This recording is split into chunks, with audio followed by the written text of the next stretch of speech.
આ ડુંગળી, ટમેટા, આદુ, લસણ, મરચાની જે કોઈ આપણે બધું બરોબર સાયડ્યું છે.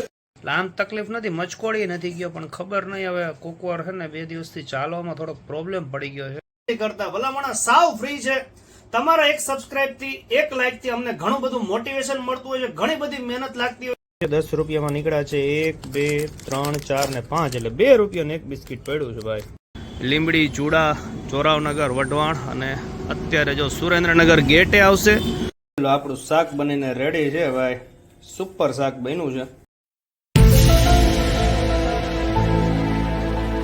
ગુડ મોર્નિંગ, જય શ્રી કૃષ્ણ, જય સ્વામિનારાયણ, જય માતાજી અને હર હર મહાદેવ. તો બધાનું સ્વાગત છે અમારા નવા જ અને ફ્રેશ વ્લોગમાં. અને આજે છે તારીખ 16મી ઓગસ્ટ 2024 અને વાર છે શુક્રવાર. કેમ છો બધા? આશા રાખીએ કે બધા મજામાં. એટમોસ્ફિયર જોઈ લો ભાઈ, કાલ તડકો હતો પણ આજે એઝ યુઝ્યુઅલ વાદળા થઈ ગયા છે અને ટ્રેન આવે છે. ચાલો તમને ટ્રેનનો નજારો બતાવી દઈ. અને અત્યારે વાગ્યા છે 9:45, એટલે આ ટ્રેન અત્યારે આવી છે બોટાદથી આવી છે અને પાછી આ ટ્રેન રિટર્ન બોટાદે થઈ જાય છે. ભાવનગરથી આવે છે આ ટ્રેન, ભાવનગર, બોટાદ, લીંબડી, ચૂડા, ચોરાવનગર, વઢવાણ અને અત્યારે જો સુરેન્દ્રનગર ગેટે આવશે અને પછી આ ટ્રેન જશે સુરેન્દ્રનગર જંકશન. સોરી, આ ઈ ટ્રેન નથી ભાઈ, આપણું પોપટ થઈ ગયા. આ તો કંઈક માલગાડી જેવું છે, આમાં બારી જ નથી દેખાતી. એકચ્યુઅલી એનો ટાઈમે આ છે ઓટોમોબાઈલ કેરિયરની કંઈક ટ્રેન છે. હશે, હાલો જે થયું હવે હાલે રાખ. જય સ્વામિનારાયણ. કેવું સારું? શું જોવો છો આજે? આ બધા એક્ટર કોહલી. આજે હતી 11સ, એટલે અમે પહોંચી ગયા હતા દર્શન કરવા માટે સ્વામિનારાયણ મંદિરે.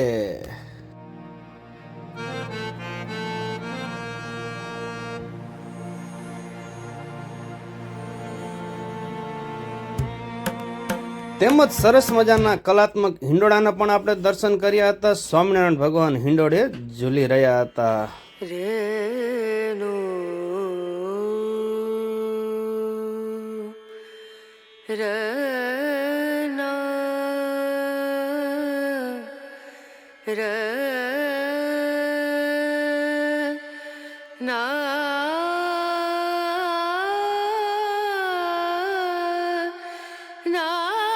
મધ્ય ખંડના દર્શન કરીને પછી આપણે ત્રીજા ખંડમાં ઘનશ્યામ મહારાજના દર્શન કરવા ગયા હતા.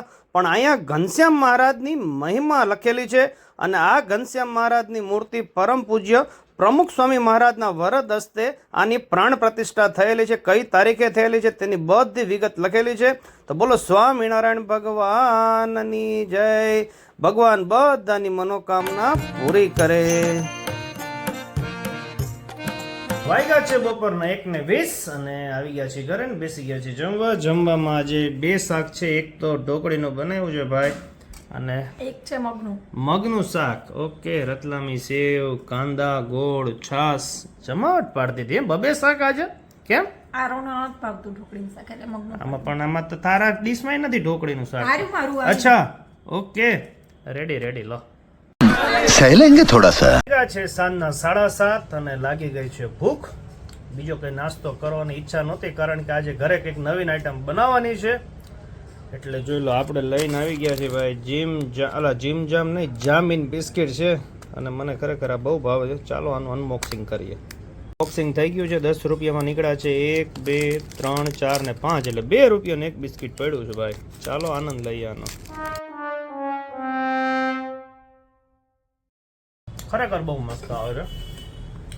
એમાં તમને જો જામ ભાવતું હોય મિક્સ ફ્રૂટનું તો ભાઈ તમારા માટે બેસ્ટ બિસ્કિટ છે. પહોંચી ગયા છીએ ઘરે અને મેં હમણાં અગાઉ વાત કરી કે આજ કંઈક યુનિક વસ્તુ બનાવવાની છે. અને જોઈ લો, કાજુ અને કેપ્સિકમનું શાક બનાવવાનું છે. ડુંગળી કાપી નાખો, પછી ટમેટાની બધી પ્યોરી કરવાની છે અને અમારા મેડમ રોટલી કરવા માંડ્યા છે. તો ચાલો ફટાફટ તમને આજે આખી રેસીપી બતાવવાનો છું. કાજુ કેપ્સિકમની શાકની રેસીપી પંજાબી સ્ટાઇલ. તો ચાલો રેસીપી સ્ટાર્ટ કરીએ છીએ. સૌપ્રથમ આપણે ગેસ ઓન કરી દઈશું અને ત્યારબાદ આની અંદર અત્યારે આપણે હનુમાને થોડું તેલ એડ કરી દઈશું.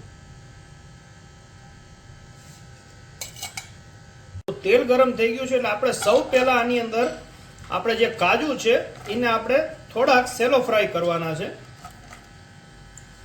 આને તમે ડાયરેક્ટ આનું શાક બનાવશો ને તો થોડાક કાચા લાગશે, પણ આવી રીતે આને 25-30 સેકન્ડ સુધી મીડિયમ ફ્લેમ ઉપર આને સાતડી લેવાના. અને પછી આપણે જે કેપ્સિકમ છે એને પણ આપણે 25 થી 30 સેકન્ડ સુધી સાતડી લેશું. ચાલો 25 થી 30 સેકન્ડ થઈ ગઈ છે. હવે આપણે બધા કાજુને કાઢી લઈશું.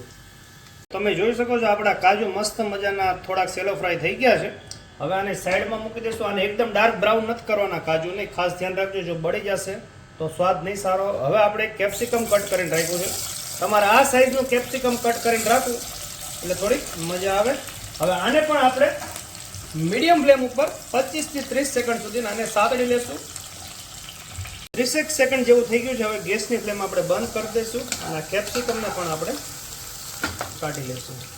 આપણા કાજુ ને કેપ્સિકમ બરોબર સતળાઈ ગયા છે. હવે આપણે ગ્રેવી બનાવવા માટે 2 મીડિયમ સાઇઝની ડુંગળી લીધી છે, તે આની અંદર એડ કરી દઈશું. પછી આપણે લસણ, આદુ અને મરચાં લીધા છે, તે આની અંદર એડ કરી દઈશું. આને કોઈ બારીક કટિંગ કરવાની જરૂર નથી, કારણ કે આપણે આની પ્યોરી જ કરવાની છે. તો હવે આને આપણે 1 થી 1.5 મિનિટ સુધી આને સાતળી લઈશું. તો 1.5 મિનિટ થઈ ગઈ છે. આપણી ડુંગળી એકદમ સોફ્ટ થઈ ગઈ છે. હવે આની અંદર આપણે મીડિયમ સાઇઝના 3 ટમેટા એડ કરી દઈશું. અને અત્યારે આપણે આની અંદર 1 ચમચી મીઠું એડ કરી દઈશું, એટલે ટમેટા ફટાફટ ચડી જાય. હવે ટમેટા સોફ્ટ ન થઈ જાય એટલે આપણે અનુમાને 2 મિનિટ સુધી આને ફરીથી સાતળી લઈશું. તો 2 મિનિટ જેવું થઈ ગયું છે ને આપણા ટમેટા પણ સોફ્ટ થઈ ગયા છે. હવે આની અંદર આપણે થોડા કાજુના પીસીસ એડ કરી દઈશું. અને અત્યારે આપણા ઘરે મગજરીના બી જે આવે છે એ ખાલી થઈ ગયા છે, નકર તમે એ પણ આની અંદર એડ કરશો એટલે આનો ટેસ્ટ એકદમ આવશે પંજાબી સ્ટાઇલ. પણ અત્યારે મારે ખાલી થઈ ગયા છે અને થઈ ગયું છે લેટ, એટલે અત્યારે હું લેવા નથી જતો. બાકી ફરજિયાત મગજરીના બી તમારે આની અંદર એડ કરી દેવા. હવે આને 25 થી 30 સેકન્ડ સુધી કાજુને પણ સાતડી લેશું. તો હવે આ ડુંગળી, ટમેટા, આદુ, લસણ, મરચાંની જે કોઈ આપણે બધું બરોબર સાતળ્યું છે, હવે આને આપણે ઠંડુ પડવા દઈશું. અને ઠંડુ પડી જાય પછી આની અંદર મિક્સચરની અંદર નાખીને આને આપણે પ્યોરી કરી નાખશું. તો ચાલો પ્યોરી થઈ જાય પછી આપણે ડાયરેક્ટ મળીએ કે શાક કઈ રીતે બનાવીએ છીએ. આપણે જે નોનસ્ટિકની અંદર ગ્રેવી બનાવી હતી એ જ ગ્રેવીનો આપણે યુઝ કરવાનો છે. કોઈ નવું વાસણ આપણે બગાડવાનું નથી. અને આપણે થોડુંક 1 ચમચી જેટલું તેલ એડ કર્યું છે. તો સૌ પહેલાં આપણે આની અંદર થોડુંક જીરું એડ કરી દઈશું અને આને 10 થી 15 સેકન્ડ સુધી સાતળી લેશું. તો જીરું સતળી ગયું છે. હવે આપણે જે પ્યોરી કરીને રાખી છે તે આની અંદર આપણે એડ કરી દઈશું. અને અત્યારે જ આપણે જેવી પ્યોરી એડ કરી એટલે 1 ચમચી આપણે કાશ્મીરી લાલ મરચું એડ કરી દઈશું. આનાથી ગ્રેવીનો કલર છે ને એકદમ મસ્ત આવી જશે. તો હવે આ ગ્રેવીને આપણે 2 થી 3 મિનિટ સુધી મીડિયમ ફ્લેમ ઉપર આપણે પાકવા મૂકી દઈશું. તમે જોઈ શકો છો આપણી પ્યોરી બરોબર સતળાઈ ગઈ છે અને તેલ પણ બહાર આવી ગયું છે. તો હવે બધા મસાલા આપણે એડ કરી દઈશું. સ્વાદ અનુસાર આપણે મીઠું એડ કરી દઈશું. પછી આની અંદર આપણે 1/2 થી 1/4 ચમચી કિચન કિંગ મસાલો એડ કરી દઈશું. 5 ચમચી જેટલો આપણે કાળા મરીનો પાવડર એડ કરી દઈશું. આ ઓપ્શનલ છે, જરૂર પડે તો જ તમે ઉપયોગ કરજો. 1/2 ચમચી જેટલું ધાણા જીરું અને 5 ચમચી જેટલી હળદર અને 5 ચમચી જેટલી ખાંડ એડ કરી દઈશું. અને હવે આ બધા મસાલાને 1 થી 1.5 મિનિટ સુધી મીડિયમ ફ્લેમ ઉપર આપણે સાતળી લેશું.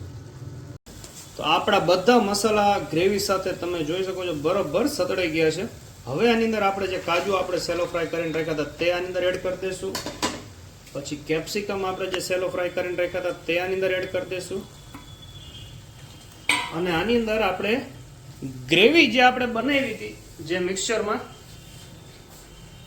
એમાંથી જ આપણે થોડી ગ્રેવી અને 1 વાડકી જેટલું પાણી એડ કરી દઈશું. ગ્રેવી માટે જરૂર પડે તો આપણે વધારે એડ કરશું. હવે આને આપણે મીડિયમ ફ્લેમ ઉપર 1 થી 1.5 મિનિટ સુધી બધા મસાલા સાથે આ કાજુ અને કેપ્સિકમને આપણે મીડિયમ ફ્લેમ ઉપર સતળાવા દઈશું. તો 2 મિનિટ જેવું થઈ ગયું છે. હવે આની અંદર આપણે ફ્રેશ મલાઈ એડ કરવાની છે. તમારે અગર જો અમૂલની ક્રીમ હોય તો તમે એ પણ એડ કરી શકો છો, અથવા તો ફ્રેશ ક્રીમ પણ એડ કરી શકો છો. ઉપરથી આપણે 1/2 ચમચી જેટલો ગરમ મસાલો થોડોક જ એડ કરો. જો તમે તીખું ખાઈ શકતા હોય તો તમારે વધારે એડ કરો. હવે આને 1 મિનિટ સુધી આપણે મીડિયમ ફ્લેમ ઉપર સાતળી લેશું.